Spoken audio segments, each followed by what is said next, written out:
We come to an interesting part of our journey through the lectionary this week.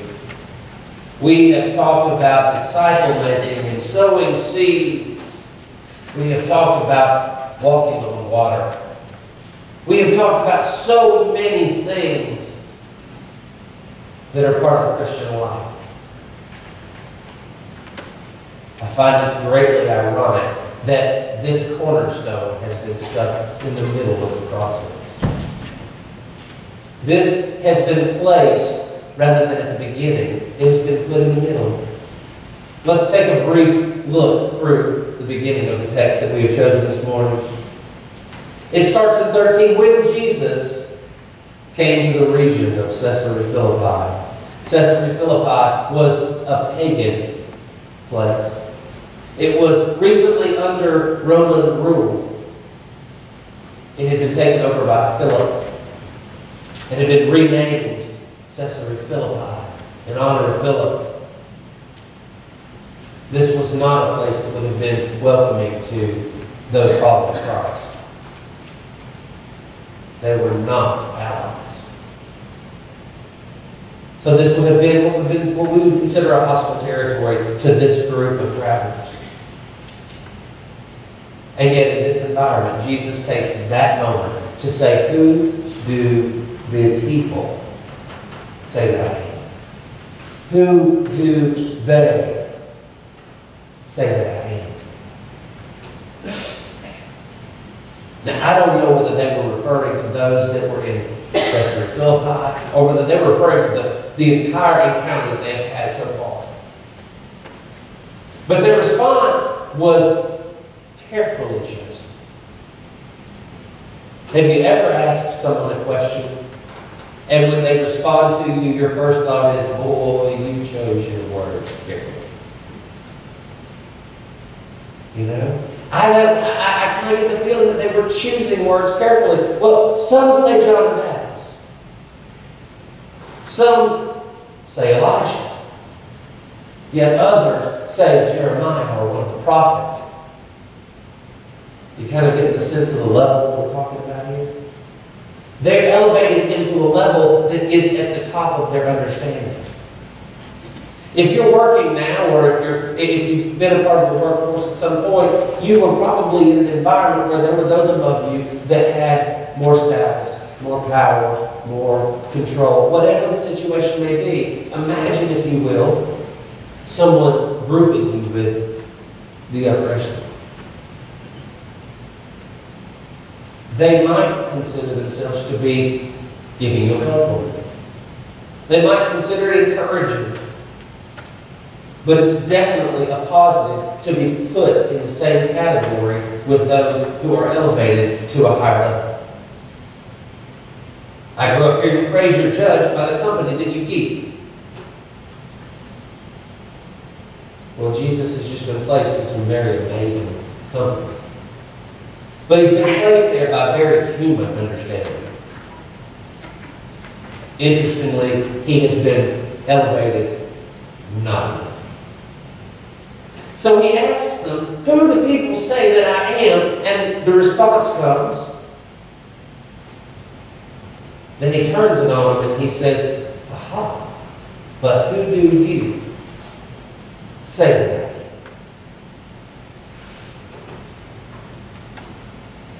Do you think there might have been one or two of the crowd that were going, didn't we just tell him this? You know? Have you ever met any of those people? You may have, you may not. Let's just be honest, you may be that person. But the kind of people that'll tell you, well, you know, I hear this from everybody. But it's really just one person's opinion. That could have been what's going on here. It could have been one of the disciples that thought, oh, you know, this could be Elijah.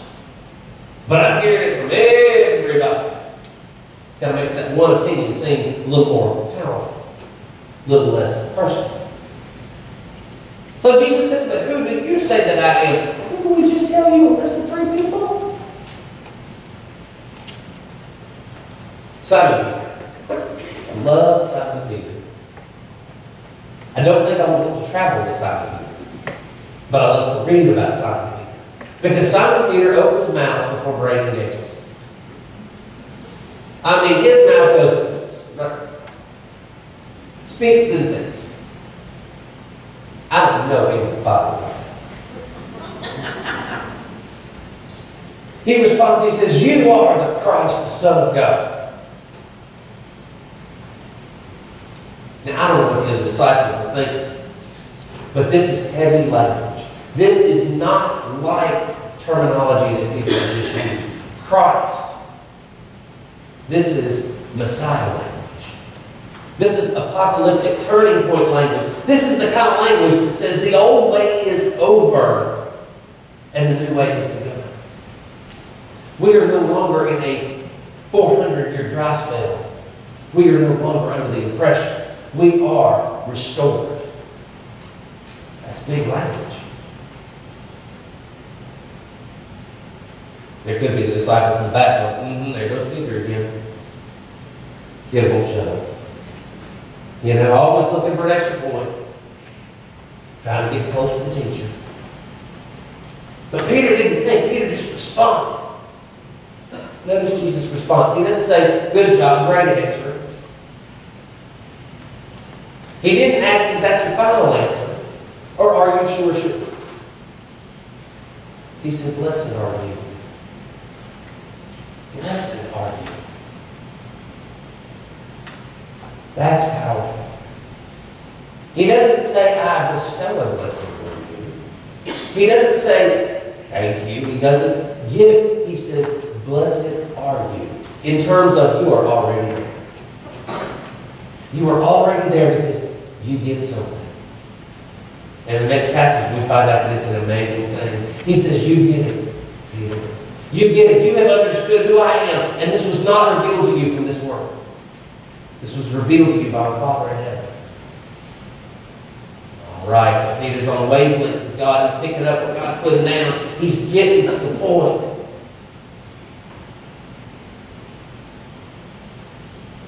Then Jesus comes to the passage. The next passage where he tells Peter something very profound. And this has caused us great struggle in the history of the church. He says, on this rock I will build my church. Boy, we can take that in a whole bunch of different ways. The Catholics picked it up right where they called Peter the first one. You know? There are people that look at it in terms of, well, Peter's where it begins. But I've come across a little bit of study that suggests something a little different. See, if we look at the Greek, the word, the name Peter, has derivations and connotations of the word rock. Just as some cultures have names that mean something, his name closely resembled that which meant rock. Well, that lends evidence to the idea that it could be, Peter's where it all starts. Wait a minute. Listen to the flow of how this comes down. Jesus says, who do you say that I am? Peter says, you are the Christ, the Son of the living God. Jesus says, blessed are you, and on this rock I will build my church. What's the rock? I think the rock is Peter's affirmation. Is Peter's proclamation. Is Peter's moment of, you are the Christ. Oh, yeah. What better foundation to build a church? The foundation that Jesus Christ is Lord. That's a whole lot different than just building it on Peter's shoulders. Because, see, that brings a whole new light to this idea. See, if Peter, in his affirmation, his proclamation, is the rock on which Christ will build his church, then guess what? There's a rock in each and every one of us. So it's not somebody else that has to do this thing. It's all of us that have this thing in us that we can do.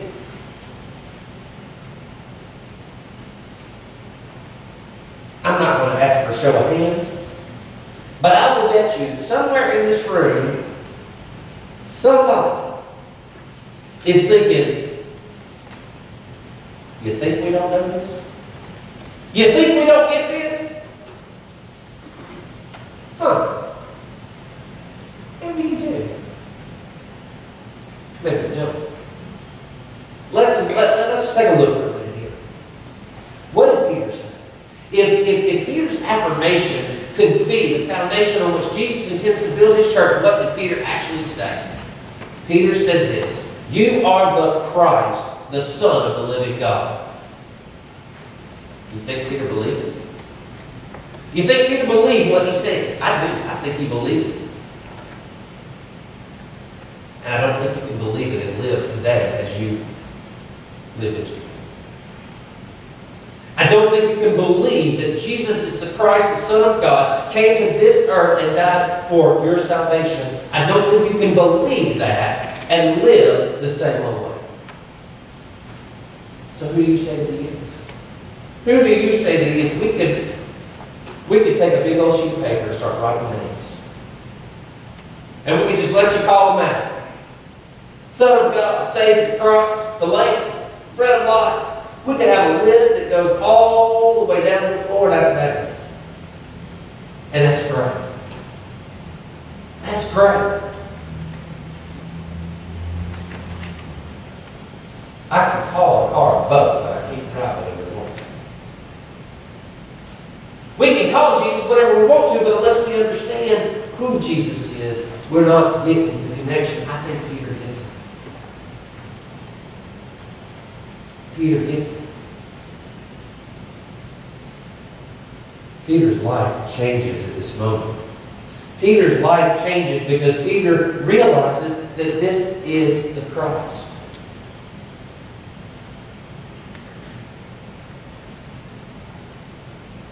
We don't really have a strong connection with this idea of utterance versus change.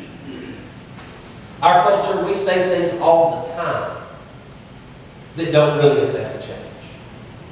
You can tell your kids, clean your room. Room's still filthy. You can ask your spouse, hey, while you're at the store, could you pick me up a... And it doesn't come home, ever. You can say things, but it doesn't affect the change. This is one of these things that we have to do more than just utter. It's not about putting on our best clothes and coming into this place and sitting inside this room with these beautiful windows and the great organ music and the chandelier above the pulpit and everything just A, B, C, D, E, F, G perfectly in order. Because if that was all it was about, folks, the Pharisees would have had a whole lot better handle on it.